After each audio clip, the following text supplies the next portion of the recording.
Bismillahirrahmanirrahim. Assalamualaikum warahmatullahi wabarakatuh.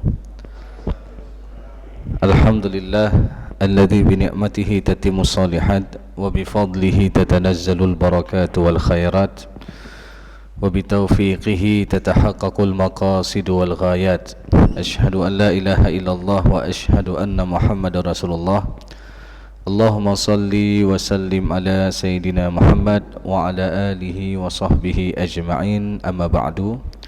Kaum muslimin dan kaum muslimat di sidang jamaah salat zuhur yang dimuliakan oleh Allah Subhanahu wa taala. Pertama-tama marilah kita memanjatkan puji dan syukur kita kepada Allah Subhanahu wa taala yang masih memberikan kita nikmat iman, nikmat sehat dan juga nikmat kesempatan untuk kembali berjumpa dengan bulan Ramadan pada tahun ini, dan alhamdulillah hampir setengah Ramadan telah kita lalui ya.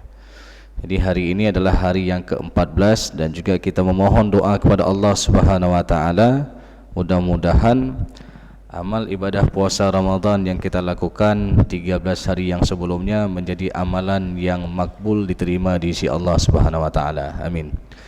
Salawat dan salam tak lupa pula kita sampaikan kepada Nabi Muhammad sallallahu alaihi wasallam, Rasulullah sebagai qudwah hasanah, Rasulullah sebagai suri tauladan yang baik yang patut kita contohi dalam kehidupan kita sehari-hari. Baik, Bapak Ibu yang dimuliakan oleh Allah Subhanahu wa taala, tentu sesuai dengan tema kita, yaitu berkaitan dengan problematika pembagian harta warisan di dalam masyarakat. Dan kalau kita disebutkan tentang permasalahan warisan, berarti yang terlintas di kepala kita ini adalah masalah bagi harta ya. Bagi harta setelah meninggalnya seseorang.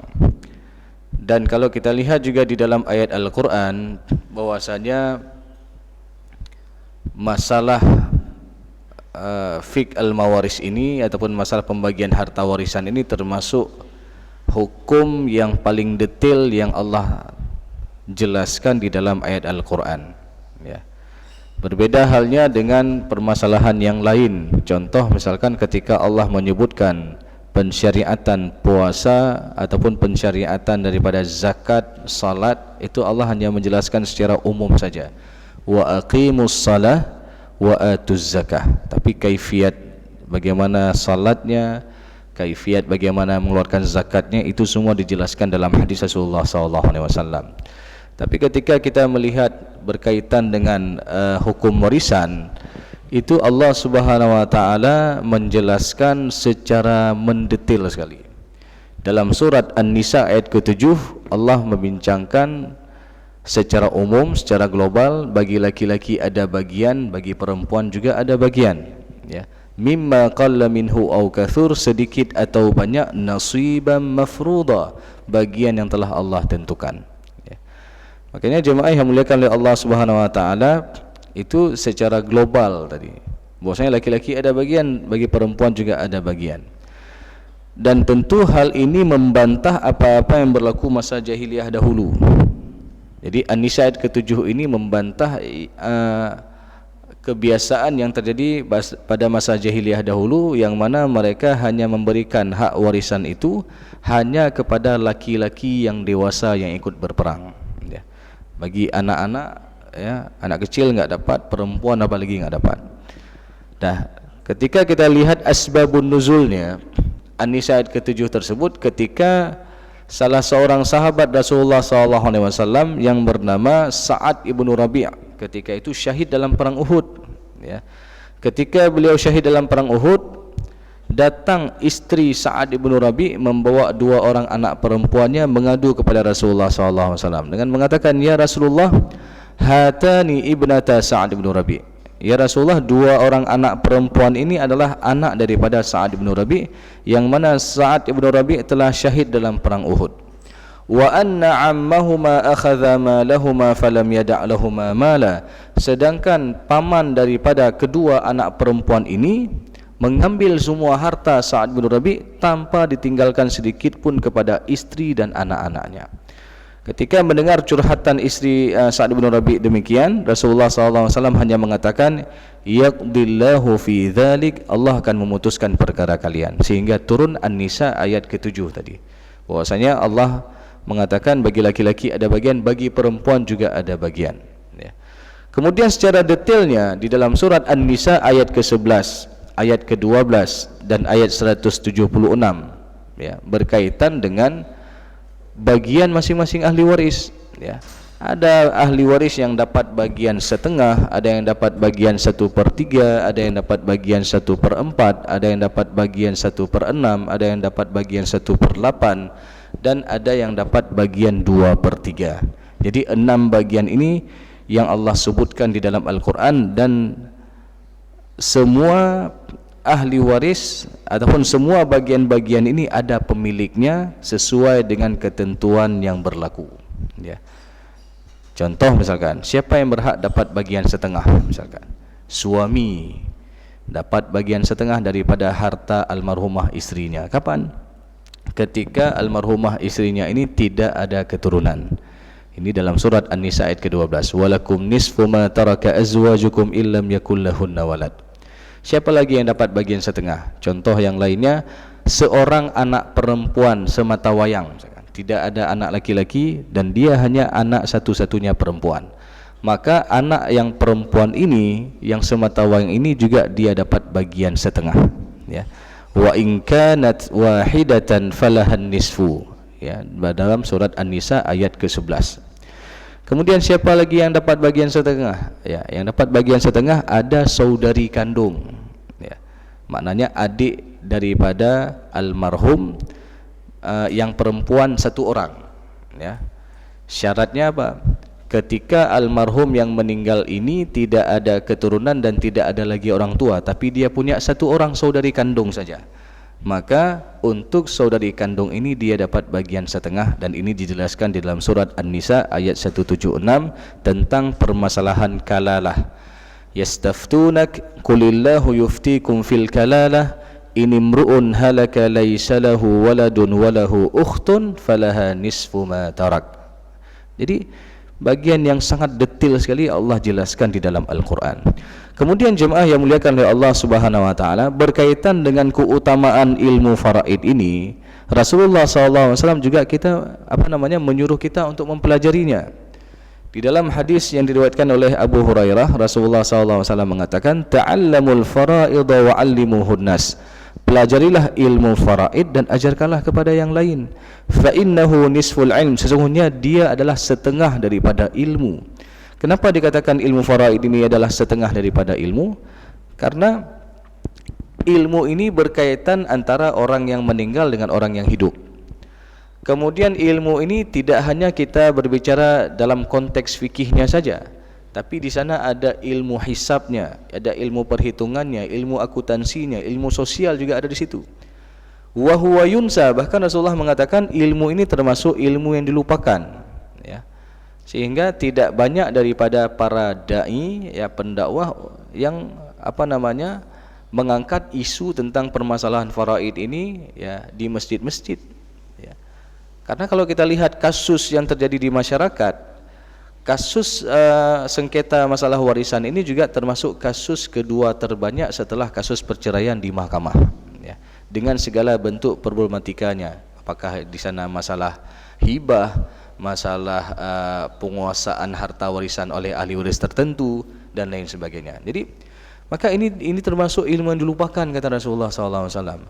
Wa huwa awwalu syai'in yunza'u min ummati, bahkan ilmu tersebut adalah salah satu ilmu yang paling awal dicabut daripada umatku, kata Rasulullah.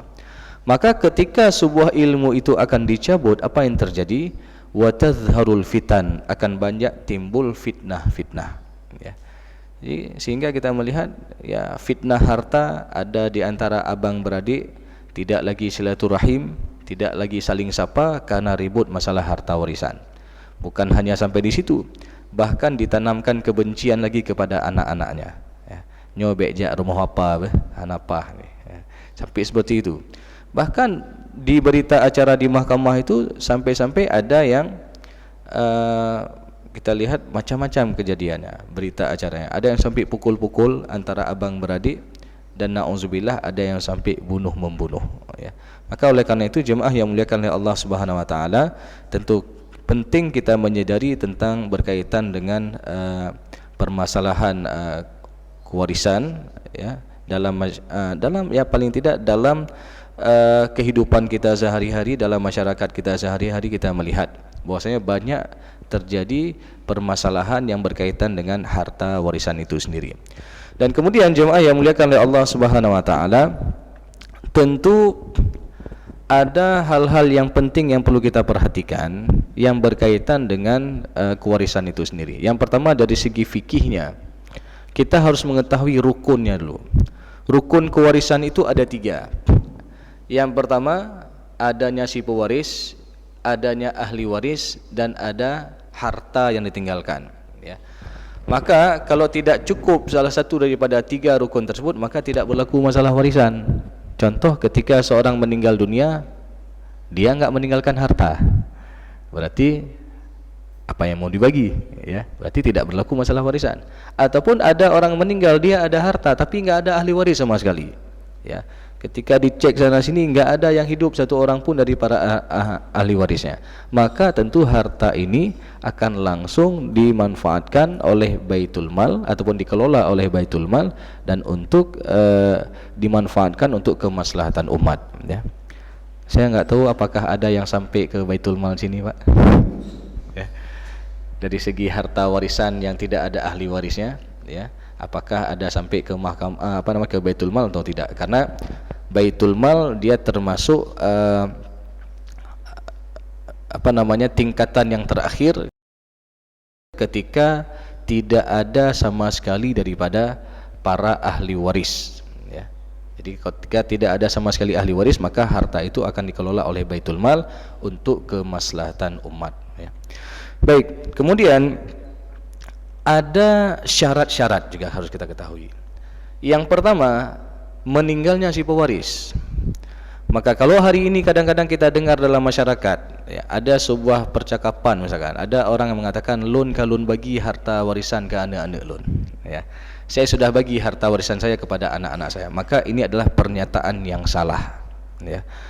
Karena syarat kewarisan itu yang pertama adalah meninggalnya si pewaris, ya. Maka kalau ada orang bilang seperti tadi, ya, kita bilang boleh itu dikatakan sebagai harta warisan, tapi dengan syarat apa? Harus meninggal dulu, ya. Maka kalau dia masih hidup bagi-bagi harta, maka ini bukan masalah harta warisan, maka ini adalah masalah pemberian ataupun hibah dari orang tua kepada anak. Maka ini juga harus memenuhi syarat-syaratnya. Nanti akan kita bahas berkaitan dengan hibah orang tua kepada anak ataupun kepada ahli warisnya. Kemudian tadi meninggalnya si pewaris secara hakiki ataupun secara hukum. Makna secara hakiki dia benar-benar meninggal dunia, ya, kita lihat dengan panca indera kita. Kemudian yang kedua secara hukum, bagaimana? Ini berkaitan dengan kewarisan orang yang hilang, ya. Dan ini pernah terjadi ketika masa tsunami 2004 dulu, ketika ada seorang wanita kehilangan suaminya, ya, sampai sudah ditunggu berbulan-bulan, hampir 6 bulan lebih dia tunggu, enggak ada kabar berita, sehingga mereka menganggap oh suaminya sudah meninggal dunia, sudah akhirnya dia dibuat kanduri kematian, ya, seperti itulah. Lalu beberapa bulan kemudian ada seorang laki-laki yang ingin melamar istrinya tadi, ya. Lalu ibu ini akhirnya tanya sama Pak Kecik, Pak Kecik, ini ada yang lamar saya, ini bagaimana Pak Kecik? Ya, akhirnya Pak Kecik mengarahkan ke mahkamah, selesaikan dulu status dengan yang dulu, katanya. Akhirnya pergi ke mahkamah, diceritakan kondisinya. Akhirnya karena ini adalah kasus tsunami yang apalagi sudah ditunggu 6 bulan sampai enggak ada kabar berita, akhirnya diketok palulah di mahkamah bahwasanya dianggap suaminya sudah meninggal dunia dan status ibu ini sebagai seorang janda. Nah, singkat cerita akhirnya mereka menikah, si ibu ini dengan suaminya yang baru, ya. Ketika beberapa bulan menikah, rupanya pulang suami awal dulu. Ya. Suami yang dulu hilang itu pulang kembali. Ya. Maka ini bagaimana? Ya. Secara hukum fikih tentu antara si istri tadi dengan suami pertama itu sudah tidak ada lagi hubungan karena sudah ada putusan mahkamah, putusan hakim. Walaupun kalau kita lihat dalam pandangan ulama itu ada berbagai macam pendapat. Ada menurut pendapat Malikiyah itu disuruh tunggu sampai 4 tahun kalau orang hilang, ya. Kalau 4 tahun enggak ada kabar berita, baru dianggap sudah meninggal dan istrinya ini menyempurnakan masa iddah kematian 4 bulan 10 hari, ya. Baru setelah itu dia boleh menerima pinangan orang lain dan difaraidkan harta suaminya yang hilang tadi. Ada juga pendapat yang kedua yang mengatakan disuruh tunggu sampai umurnya 60 tahun.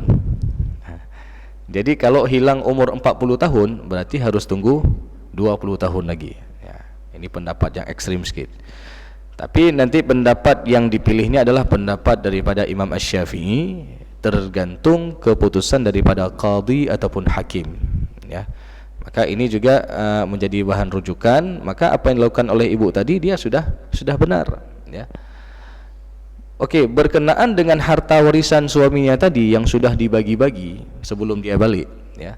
Maka apa yang habis dimakan ini enggak boleh dituntut, ya.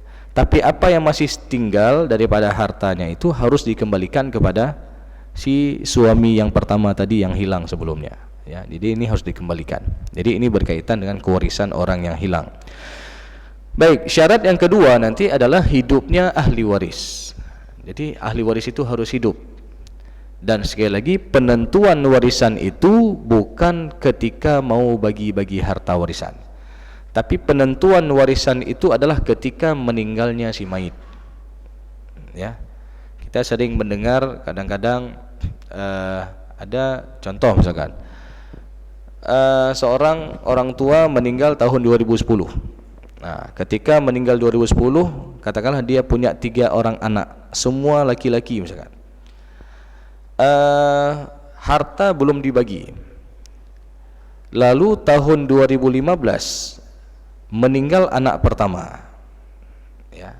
Yang mana anak pertama ini dia sudah berkeluarga dan ada keturunan.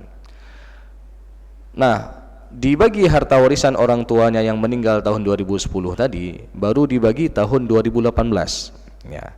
Maka bagaimana ini? Ya. Karena nanti ada sebagian orang dia menganggap oh ini enggak ada lagi, ya. Karena kenapa? Sudah meninggal dunia, ya. Nyoka patah titi katanya, ya. Padahal ini enggak ada patah titi ini. Penentuan warisan itu adalah ketika meninggal almarhum tahun 2010. Siapa yang masih hidup, ya. Oh masih hidup semua anak, berarti semua anak-anak ini berhak, ya. Urusan bagi belakangan itu nanti, ya. Yang jelas secara hak mereka semua ini ada hak. Yang mana nanti hak yang sudah meninggal tadi, anak pertama yang sudah meninggal tadi itu akan difaraidkan kepada ahli warisnya, ya. Untuk anak-anaknya atau ada istrinya misalkan, ya. Itu semua mereka memiliki hak, ya. Tapi jangan sampai kita mengatakan nyoka patah titi karena kamu meninggal, enggak boleh, ya. Kalau kasus patah titi itu kasus lain lagi. Itu duluan meninggal anak daripada orang tua, ya. Kebalikannya misalkan anak pertama meninggal 2010, orang tuanya meninggal 2015 mereka, ya. Jadi maka dalam hal ini, ya, apakah si anak pertama tadi yang duluan meninggal dari orang tuanya ini ataupun dia ada cucu, ya, apakah si cucu ini mendapatkan harta warisan dari kakeknya yang meninggal, ya. Memang secara hukum dia terhalang dengan pamannya, dengan saudara ayahnya, ya.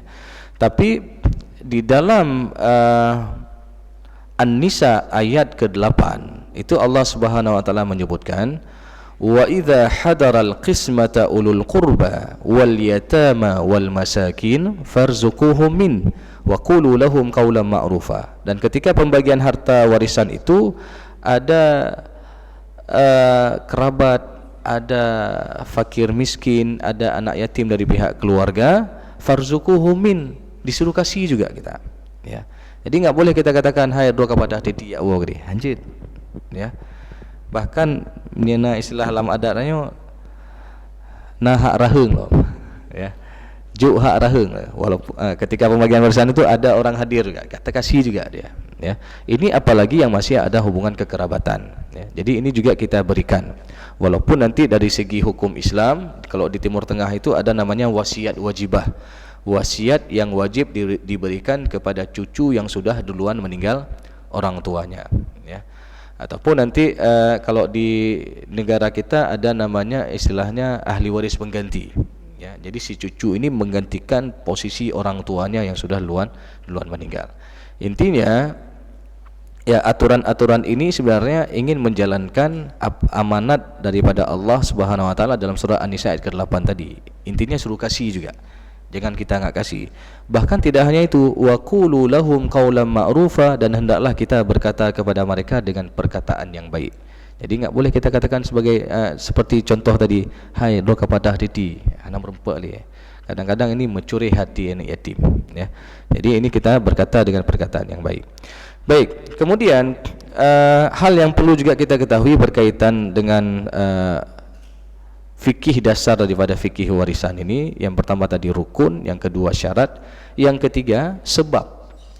Sebab mendapatkan harta warisan yang pertama itu adalah adanya hubungan nasab yang hakiki. Makna hubungan nasab yang hakiki ini adalah adanya hubungan darah. Berarti yang tidak ada hubungan nasab yang hakiki seperti contoh anak angkat ini tidak dapat harta warisan, ya. Jadi anak angkat itu tidak mendapatkan harta warisan. Lalu kalau ditanya bagaimana hukum mengangkat seorang anak, ya. Hukum mengangkat seorang anak, ketika kita lihat dulu sejarah Rasulullah SAW pernah mengangkat Zaid bin Harithah sebagai anak angkat Rasulullah SAW. Jadi saking dekatnya Zaid bin Harithah dengan Rasulullah SAW, sampai-sampai para sahabat ketika itu memanggil sudah namanya Zaid bin Muhammad, ya. Katorat dengan Nabi Muhammad, sudah dekat sekali dengan Nabi Muhammad. Jadi bukan dipanggil lagi dengan nama ayahnya.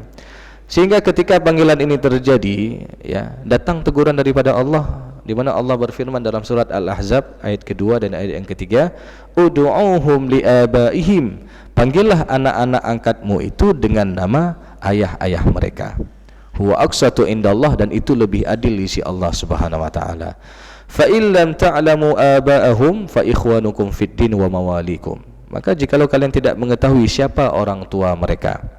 Kadang-kadang kita lagi goes ataupun lagi jalan, lagi jogging misalkan, lihat ada jumpa anak pinggir jalan misalkan. Maka apakah anak ini boleh kita asuh? Boleh. Tapi yang enggak boleh adalah kita berikan nasab atas nama orang tua angkat, itu enggak boleh, ya. Karena ini adalah satu kebohongan. Contoh, udah tahu dia sebagai anak angkat, kita olah di kakak kayak mana cara anak ini jadi anak kandung, ya. Maka ini satu kebohongan. Kebohongan itu akan berlanjut terus, ya. Kapan? Ketika anak ini sudah beranjak usia dewasa misalkan. Contoh yang diangkat ini misalkan anak perempuan. Maka anak perempuan ini ketika dia sudah balik, ini bukan mahramnya bagi si orang tua angkatnya. Jadi ada batasan-batasan, ya. Jangan dianggap seperti anak dia sendiri dan lain sebagainya, ya. Ada batasan-batasan. Kemudian kebohongan berkelanjutan kapan? Pada masalah perwalian nikah nanti, ya. Orang tua angkat itu enggak boleh jadi wali nikah, ya. Dan kebohongan yang terakhir adalah ketika dalam permasalahan pembagian harta warisan, ya. Jadi sekali lagi, nasab yang dimaksud di sini adalah nasab yang hakiki, benar-benar adanya hubungan darah, ya. Kemudian sebab yang kedua mendapatkan harta warisan adalah adanya hubungan pernikahan dengan akad yang sah, ya. Maknanya ketika semua rukun-rukun nikah itu terpenuhi, ya. Kemudian juga secara legal negara ada pencatatan daripada KUA, maka ini dianggap mereka telah menikah dengan akad yang sah. Dan semata-mata mereka menikah dengan akad yang sah, maka mereka saling mewarisi. Contoh misalkan, tadi pagi akad nikah misal, ya. Setelah akad nikah jam 9 pagi misalkan, jam 10 meninggal suaminya, ya. Maka apakah istrinya tadi yang baru diakad dapat harta warisan daripada suaminya? Dapat. Jadi semata-mata dia melakukan akad nikah dengan akad yang sah, maka mereka saling mewarisi. Dan yang terakhir, jemaah yang dimuliakan oleh Allah Subhanahu wa taala, berkaitan dengan terhalangnya seseorang daripada mendapatkan harta warisan. Jadi terhalangnya seseorang daripada mendapatkan harta warisan, yang pertama, karena status dia sebagai pembunuh orang tuanya, ya. Jadi contoh seorang anak membunuh orang tuanya, maka anak tersebut haram mendapatkan harta warisan, ya. Jadi haram mendapatkan harta warisan. Kemudian yang kedua, seseorang terhalang daripada mendapatkan harta warisan apabila dia murtad ataupun keluar daripada agama Islam, ya. Jadi kalau misalkan seorang anak murtad, keluar daripada agama Islam, seminggu kemudian orang tuanya meninggal dunia, maka anak yang murtad tersebut tidak mendapatkan sama sekali harta warisan dari orang tuanya. Berdasarkan hadis Rasulullah SAW, orang muslim tidak mewariskan kepada orang kafir, dan juga sebaliknya orang kafir tidak mewariskan kepada orang muslim. Jadi ini jemaah yang muliakan oleh Allah SWT berkaitan dengan hal-hal mendasar terkait dengan problematika permasalahan pembagian harta warisan.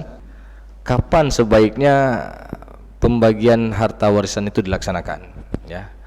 Memang ketika kita melihat di dalam literatur fikih itu tidak disebutkan secara mendetail berkaitan dengan waktu pelaksanaan pembagian harta warisan, tapi secara tersirat, ya, bahwasanya pembagian harta warisan ini memang harus disegerakan. Karena jikalau adanya penundaan dalam waktu yang lama, itu juga banyak terjadinya istilahnya seakan-akan akan terjadi bom waktu terjadinya sengketa masalah warisan. Boleh jadi harta itu dikuasai oleh ahli waris tertentu, ya. Boleh jadi ada mungkin sebagian surat-surat penting yang hilang nanti, ya, nggak tahu kemana lagi, ya. Karena ada kejadian seperti ini. Ini baru-baru ini juga kejadian di daerah Nesu. Jadi meninggal orang tuanya udah lama nih, ya, udah tahun akhir 80-an meninggal orang tua. Punya 5 orang anak, ya. Jadi oleh anak-anak ini tidak langsung difaraidkan. Lalu dari kelima anak ini ada satu yang terakhir secara ekonomi dia bermasalah, ya. Sehingga abangnya yang paling tua bilang sama adiknya ini, adik tinggal aja di rumah rumah peninggalan almarhum lah, ya. Bukan rumah inti, ada rumah satu lagi, ya. Tinggal aja di rumah itu. Nah, jadi ketika, ya, singkat cerita, dia sudah tinggal di situ, sudah berkeluarga, sudah ada keturunan, sampai dari beberapa anak ini meninggal dunia, tinggal 2 orang lagi, ya. Termasuk yang bungsu tadi, ya, dia juga sudah meninggal. Jadi rumah itu sekarang tinggal anak-anaknya, ya, ataupun cucu daripada almarhum, ya. Jadi tinggal 2 orang lagi, ya. Sehingga yang 2 ini pernah suatu ketika pergi ke rumah ponakannya dari adiknya yang paling bungsu tadi. Dia bilang, ini rumah kakek dulu belum difaraidkan. Marah anak-anaknya, diambil parang, ya. Katanya, apa rumah kakek, kami dari kecil ini di sini kami lahir, ya. Jadi dianggap rumah itu sudah jadi milik dia, ya, sampai ini terjadi sengketa nih, ribut, dan ini belum selesai sampai sekarang, ya. Jadi ini berkaitan dengan penundaan pembagian harta warisan dalam waktu yang lama. Makanya kalau ditanya kapan idealnya pembagian harta warisan itu, ya, idealnya adalah ketika semua ahli waris itu berkumpul. Makanya tadi ada yang mengatakan ada yang bagi di hari ke-7 misalkan. Jadi ketika semua ahli waris kumpul, ataupun di hari ke-40, ataupun di hari ke-100, ya. Dan di dalam rancangan kanun hukum keluarga yang sempat heboh kemarin itu, kanun poligami, ya. Itu rupanya ada juga diatur tentang masalah kanun masalah kewarisan, ya. Jadi di situ di poin A-nya disebutkan bahwasanya pelaksanaan pembagian harta warisan dilakukan selambat-lambatnya di hari ke-120 hari setelah kematian almarhum, Nah, maknanya paling telat tuh berapa bulan nanti? 124 bulan. Ya, 4 bulan. Lalu di poin B-nya disebutkan dan boleh ditangguhkan atas dasar kesepakatan semua ahli waris. Ya. Jadi kalau ahli waris ini sepakat untuk tidak dibagi-bagikan, ini boleh-boleh saja tapi atas dasar kesepakatan. Contoh, seorang meninggal dunia, dia punya usaha kos-kosan misalnya. Ya, kos-kosan. Jadi oleh ahli warisnya ini tidak langsung difaraidkan, tidak dibelah-belah dibagi terus. Tapi apa juga dari nilai sewa tadi, nilai itulah yang dibagi, ya sesuai dengan porsi masing-masing ahli waris. Oh, kalau ada nilai misalkan dari sewa menyewa itu dalam setahun ada misalkan 200 juta ataupun 300 juta. Kalau anaknya misalkan ada laki-laki dan perempuan, ya satu laki-laki satu perempuan, berarti dari total 300 juta tadi tinggal dibagi aja 2:1, ya. Jadi yang dibagi ini adalah nilainya, ya. Itu boleh atas dasar kesepakatan ahli waris, ya. Jadi yang jelas penundaan pembagian harta warisan dalam waktu yang lama itu akan menyebabkan terjadinya benih-benih sengketa permasalahan harta warisan. Maka ini juga harus disegerakan. Kemudian yang kedua tadi berkenaan dengan ya surat ataupun ya hibah tadi, ya. Maka berkaitan hibah orang tua kepada anak, ada beberapa syarat. Yang pertama apa? Harus diberikan dalam kondisi sehat orang tuanya. Jadi orang tuanya harus dalam kondisi sehat. Karena kalau diberikan dalam kondisi sakit itu dianggap seperti wasiat. Beda hibah dengan wasiat, ya. Kalau hibah pemilikannya ataupun terjadi proses pemindahan kepemilikannya itu secara langsung hibah. Kalau wasiat pemberian proses pemindahan hak miliknya ketika si pemberi wasiat meninggal dunia. Dan wasiat itu secara peruntukannya ini pada dasarnya nggak boleh untuk ahli waris. Karena Rasulullah mengatakan innallaha qad a'ta kulli haqqin haqqahu fala wasiyata liwarithin. Jadi sesungguhnya Allah telah menentukan hak bagian masing-masing ahli waris, maka tidak boleh wasiat itu diberikan kepada ahli waris. Tapi wasiat itu diberikan kepada selain ahli waris. Seperti apa? Anak angkat boleh dapat wasiat, ya. Cucu yang sudah duluan meninggal orang tuanya boleh dia dapat wasiat. Dan ini juga diberikan batasan maksimal adalah 1/3, ya. Nggak boleh semua harta. Kemudian dalam pemberian orang tua secara hibah itu harus ada takabut, harus ada serah terima, ya. Karena rukun hibah itu ada 4. Ada si pemberi hibah, ada si penerima hibah, ada objek yang dihibahkan, dan yang keempat ada ijab kabul, ya. Jadi ini kalau kita mau secara hibah. Kemudian hibah orang tua kepada anak ini harus berlaku prinsip keadilan, ya. Walaupun adil itu nggak mesti sama, ya. Jadi dan ini sebagaimana dalam sebuah riwayat Rasulullah SAW ketika Nu'man ibnu Bashir memberikan pemberian kepada anaknya, ya. Lalu istrinya tidak ridha atas pemberian tersebut sampai Rasulullah jadi saksi atas pemberian itu. Esok harinya, ya, Nu'man ibnu Bashir berjumpa dengan Rasulullah lalu bertanya, ya Rasulullah, saya telah memberikan pemberian kepada anak saya, tapi istri saya enggak ridha sampai engkau jadi saksi atas pemberian tersebut, ya. Lalu mendengar pertanyaan demikian, Rasulullah SAW kembali bertanya kepada Nu'man ibnu Bashir, apakah engkau memberikan kepada anak-anakmu yang lain? Tidak ya Rasulullah. Maka Rasulullah mengatakan, i'dilu baina auladikum, berlaku adillah kamu terhadap anak-anakmu, ya. Bahkan dalam riwayat yang lain disebutkan farji'hu, tarik kembali apa yang telah kamu hibah itu. Maka ini menjadi dalil bahwasanya hibah orang tua kepada anak ini boleh ditarik, ya. Tapi tidak berlaku untuk yang lain, ya. Misalkan ada orang yang udah hibah untuk masjid, itu nggak boleh tarik, ya. Bahkan dalam hadis disebutkan al-aidu fi hibatihi, orang yang menarik kembali apa yang telah dihibahkan itu maaf seperti orang yang menjilat muntahnya sendiri, ya. Itu nggak boleh. ya.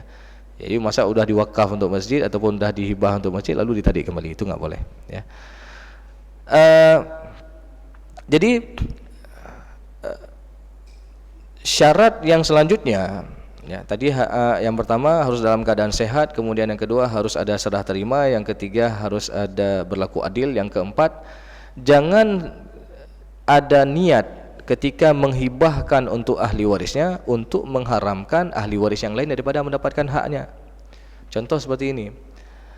Ini di anak perempuan semua nih. Dihibah semua untuk apa? Becok oleh wali. Ini nggak boleh, ya. Maka ini pada prinsipnya nggak boleh. Karena kalau kita ada niat seperti itu, maka ada saja masalah. Ini kejadian, ya, ada kejadian. Ada dua kejadian yang berbeda, ini kisah nyata. Jadi ketika seorang duda, ya, istrinya sudah duluan meninggal, jadi dia punya anak 3 perempuan semua. Lalu karena nggak mau hartanya jatuh ke wali, ya, akhirnya dihibahkan semua termasuk rumah yang beliau tinggal dibalik nama atas nama anak perempuannya. Ya, tapi apa yang terjadi? Qadarullah orang tua ini panjang umur, tapi dalam kondisi sakit-sakitan, dia sudah sepuh sampai-sampai semuanya harus di atas kasur, ya. Oleh anak-anaknya cuma sanggup dijaga 3 tahun. Habis itu apa yang terjadi? Dititipkan orang tuanya ke panti jompo, ya. Yang sedih kali. Sayang orang tua kepada anak, kasih semua harta biar dia bahagia, tapi belum tentu anak itu bisa mendatangkan manfaat kepada orang tuanya, ya. Begitu juga kasus yang kedua. Ini seorang janda nih, suaminya sudah meninggal dunia, dia punya anak 1 perempuan semata wayang. Jadi sampai anak ini sudah dia menikah dan tinggal masih di rumah orang tuanya sampai sudah ada cucu. Jadi suatu hari anak perempuan ini bilang sama mamaknya, "Mak, mamak kan sudah tua. Rumah ini balik nama aja atas nama adik, Mak." Orang tuanya iya juga, ya. Jangan nanti masalah dengan wali. Akhirnya balik nama atas nama anak perempuan ini, ya. Beberapa tahun kemudian apa yang terjadi? Rupanya duluan meninggal anak perempuan ini daripada mamaknya, ya. Maka kita nggak tahu nih, nggak bisa prediksi, ya. Duluan meninggal anak perempuan ini daripada mamaknya, sehingga di rumah itu tinggallah ibu ini dengan menantunya dan ada cucunya, ya. Suatu hari entah kenapa ribut antara menantu dengan mertuanya, ya. Sampai-sampai apa namanya, menantunya ini diusir mertuanya dari rumah itu karena dianggap rumah itu sudah jadi milik dia, ada cucu lagi kan. Nah, jadi ini sekali lagi karena ada niat buruk tadi agar wali nggak dapat tadi, ya. Padahal kalau kita lihat wali, ya, memang nggak semua wali itu baik, ya. Kadang-kadang ada wali yang hanya nuntut haknya saja, ya. Dah ngambil haknya lalu dia nggak open lagi nih anak yatim nih, ya. Ini yang juga sangat kita sayangkan, ya. Tapi kalau ini dibawa ke mahkamah, boleh jadi dari mahkamah itu menganggap anak perempuan ini menghabiskan semua harta, ya. Makanya tergantung kondisi daripada walinya. Kadang-kadang ada wali ketika hidup almarhum nggak pernah silaturahim, ya. Begitu meninggal katruh ya lekehak, ya. Jadi ini apa namanya, ya, berkaitan dengan apa permasalahan kewalian ataupun permasalahan tadi tidak boleh kita menghibahkan harta secara keseluruhan, ya, dengan niat agar ahli waris yang lain tidak mendapatkan haknya. Mungkin seperti itu, Pak, ya. Baik. Berkaitan dengan adat, ya, ini adat kita bahwasanya rumuh ke nineng, ya. Sedangkan yang laki-laki dia lampuh, ya, dan lain sebagainya. Jadi ini kalau kita berbicara dari segi hukum adat, ya, selama semua ahli warisnya ini ridha, maka ini tidak masalah, ya. Jadi antaradin yang penting. Jadi selama mereka ini rida, oh ada masalah. Memang sudah dimaklumi yang namanya perempuan itu kalau terjadi apa-apa dengan keluarganya paling tidak dia ada rumah sendiri. Ya. Sehingga atas dasar filosofi inilah ya, banyak orang tua kita dulu ya yang memberikan rumah itu kepada anak perempuan. Ya. Maka kalau ini memang diberikan ya dan atas dasar keredaan semua daripada ahli waris, maka ini tidak mengapa ya. Tapi jangan sampai oh yang hanya disayangi anak perempuan itu aja, rumah dah dikasih semua ni indang hijau mendum, yang anak kan hantar hijau tak apa. Itu enggak boleh ya. Bahkan kalau ini jadi permasalahan di kemudian hari, biasa jadi masalah itu ketika orang tuanya meninggal ya, baru jadi masalah ya. Maka kalau misalkan ini dipermasalahkan di kemudian hari ya, apalagi sempat sampai naik ke mahkamah syariah, maka segala bentuk pemberian orang tua kepada anak ini dianggap porsinya secara warisan. Oh, kalau misalkan porsinya secara warisan dia dapat 500 juta misal, yang udah dikasih sama orang tua udah 800 juta, berarti dia harus tolak 300 juta untuk ahli waris yang lain ya.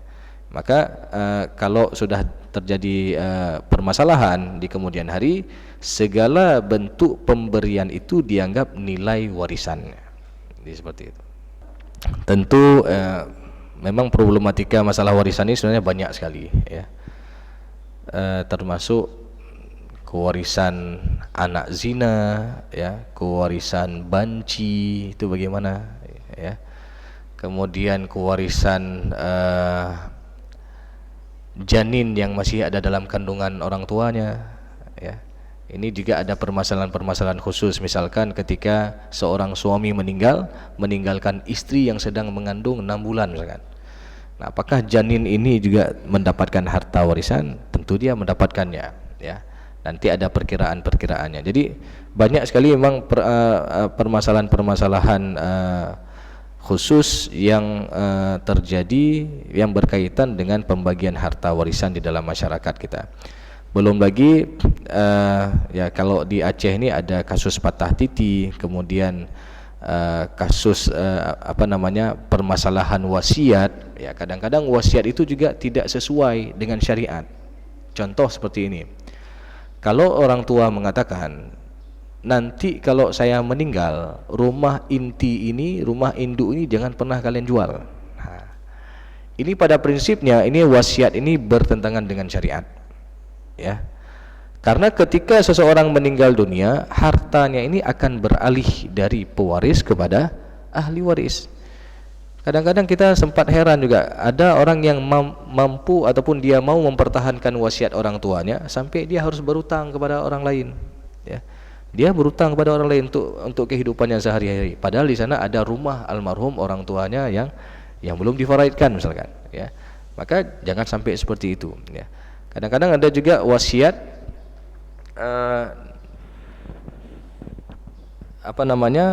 yang selain bertentangan dengan syariat itu sendiri ya. Bahkan dalam memberikan pemberian kepada anak, baik dengan cara tertulis ya, ataupun ya baiknya bukan hanya secara lisan, tapi dia harus dengan cara tertulis ya.